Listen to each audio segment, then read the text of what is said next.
This is VFL Weekly Wrap for round 11. Go through the results.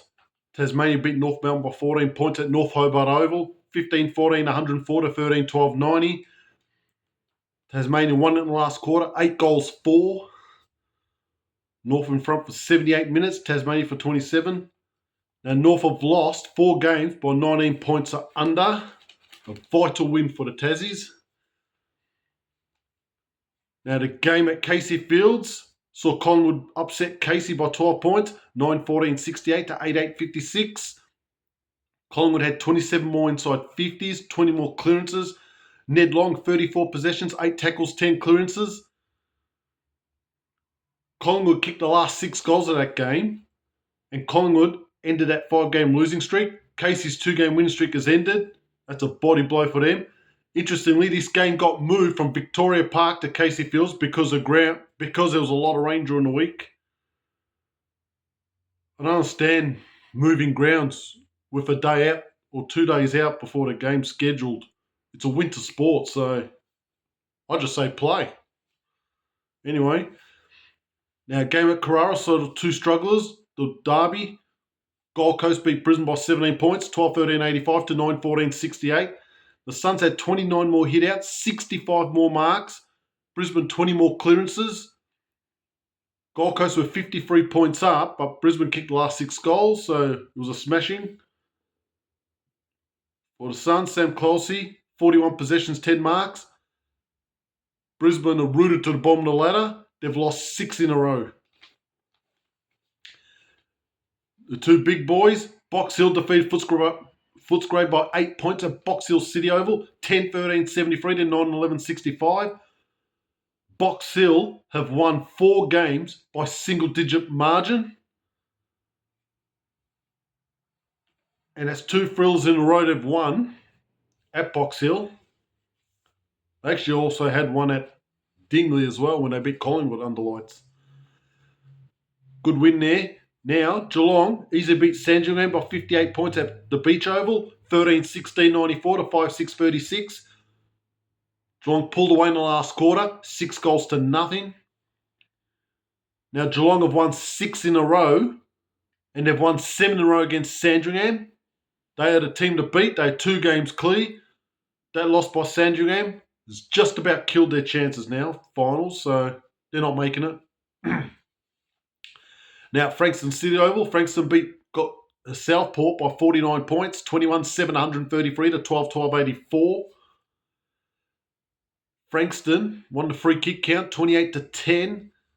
The Sharks had 33 more hitouts. The full forward for Frankston, Corey Ellison, 7 goals. Darby Hipwell, 33 possessions, 13 clearances and 2 goals. That's the very first time Frankston defeated Southport.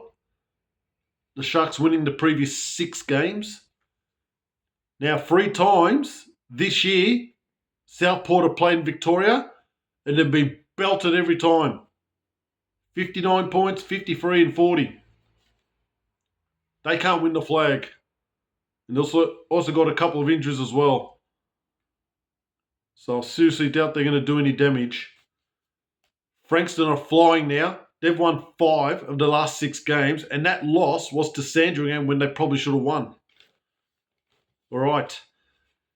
The game that I was going to go to at Windy Hill, I had prior commitments. Essendon beat Carlton by 8 points, 14-9-93 to 11-19-85. Carlton had 66 more possessions, 25 more inside 50s. But for Essendon, Tom Edwards, 19 possessions, 5 goals. Here's the difference. Now, Carlton have lost 3 in a row now. Well, that's what happens when the AFL team changes their coach and puts the younger players in. It disrupts the team, VFL team anyway. And they've lost 3 games by under 2 goals. Essendon win that game, they're still in the running. A thriller at Tranmere Oval. St Kilda knocked off Sydney by 3 points. Good win there. 16-14-110 to 17-5-107. The big man for Sydney, Peter Adams, 35 possessions, 26 hitouts, 10 clearances. Harry Cunningham, 37 touches. For St Kilda, Paddy Dow, 32 possessions, 9 clearances and a goal. Mate, the Saints are flying now. They've won 4 in a row. ever since Ethan Phillips got that clearance, he hasn't lost a game. Sydney have now lost 3 in a row. The bubble has burst, and they've lost 4 games by 14 points or under. And a gobsmacking stat here.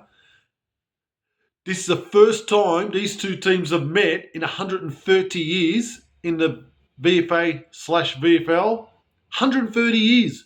So it was 1896 at the Junction Oval. They don't even play footy there anymore. It's a cricket ground.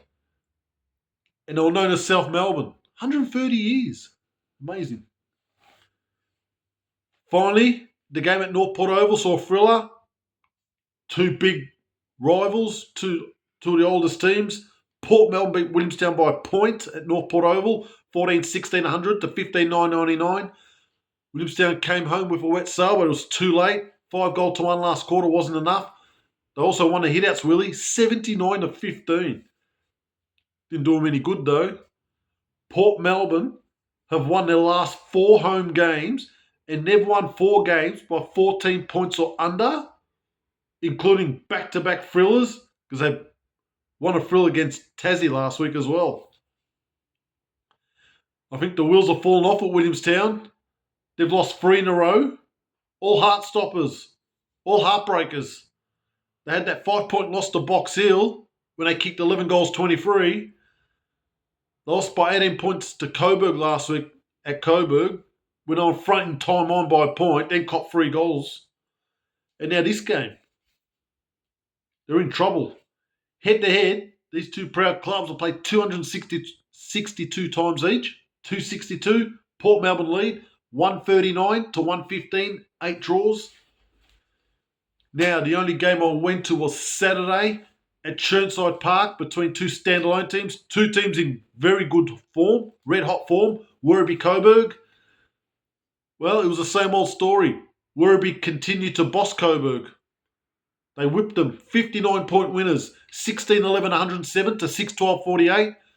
Coburg 3-7 to 1 point in the first quarter. Werribee 5-5 to 2-1 in the second. Werribee 5-3 to 1-2 in the third. Werribee 6-2 to 2 behinds in the last. 16 goals to 3 since quarter time. It was an absolute belting. Major goal kicks for Werribee. Brady Wright continuing his excellent form. He kicked 5. 2 goals each to Massimo Razzo, Harry Maguire, and Jordan Busuttil. For Coburg, Seb Murphy kicked 2. Now for Werribee, Jake Smith, 24 possessions, 8 marks and a goal. Jesse Clark, 23 possessions, 13 marks, the skipper. Mate, it was such a team effort for Werribee. There was clearly no standout in that team. Just not so reliant on one person. Coburg, Donovan Tui, 29 possessions, 7 marks. Max Kennedy, 25 possessions, 8 marks and a goal.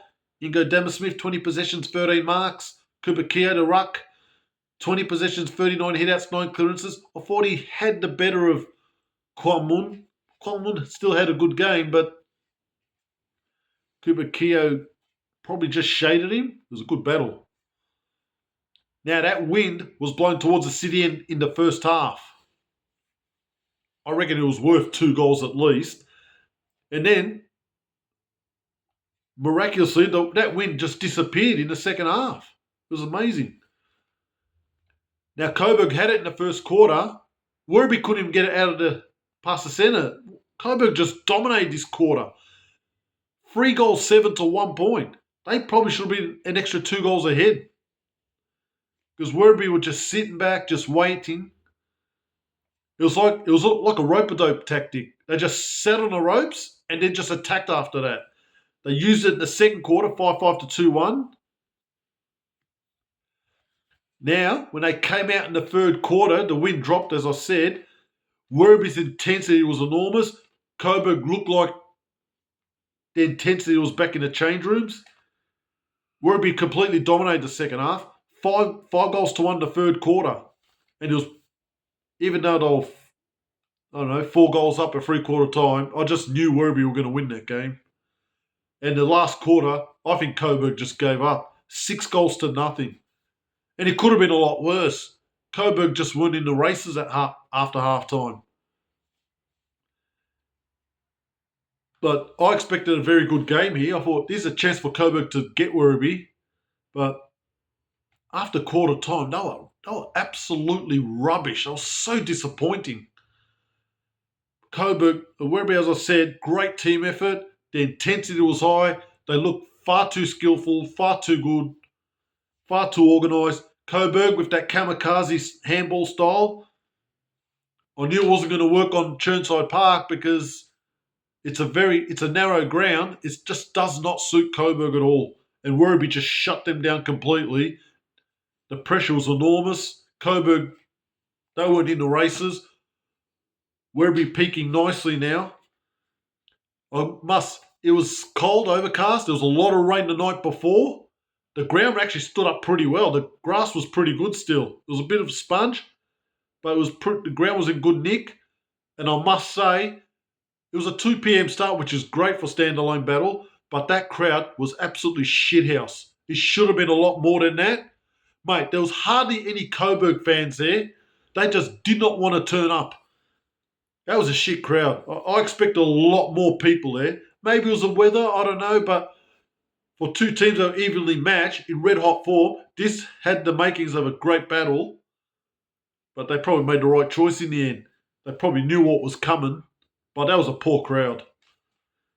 Now, Werribee lead Coburg head-to-head, 39-25, 23-13 at Chirnside Park. They have battered Coburg. They've won their last 9 against them now, and they've been all beltings. Werribee, a draw and 3 wins in their last 4 games now. Coburg's 4-game streak is over. It's done.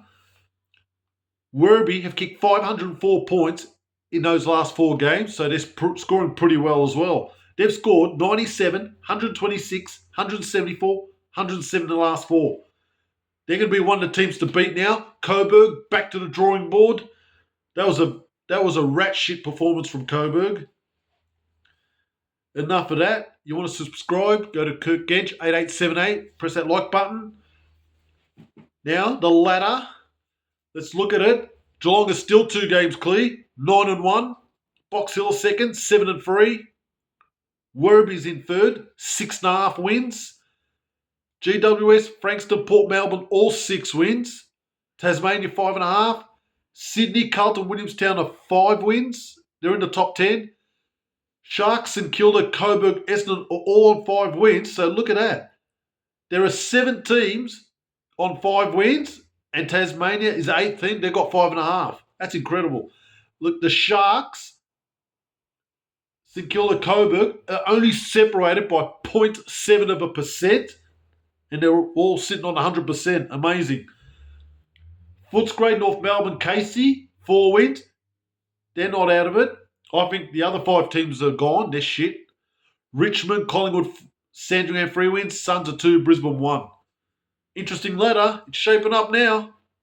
All those standalones in there. Werribee, Frankston, Port Melbourne, Tasmania, Williamstown. Even the Sharks and Coburg, they're right there. Now, league goal kickers, Brad McLaughlin, 31. Mitch Pajaski, 30. Corey Elson, 29. Brady Wright, 24. Jane Stevenson, 23. Now, round 12 games. There's 9 games. 4 teams have the bye. I won't mention them. There's 6 games on Saturday. The Sharks, Southport play Sydney. Geelong against Gold Coast. The game I'm going to, 12 o'clock at Chirnside Park. Werribee, Brisbane. 3rd against bottom. I expect a one-sided game there. Footscray play Sandringham. Williamstown GWS will be a very interesting game. Tasmania play Richmond. 3 games on Sunday. North Melbourne St Kilda. Coburg Frankston.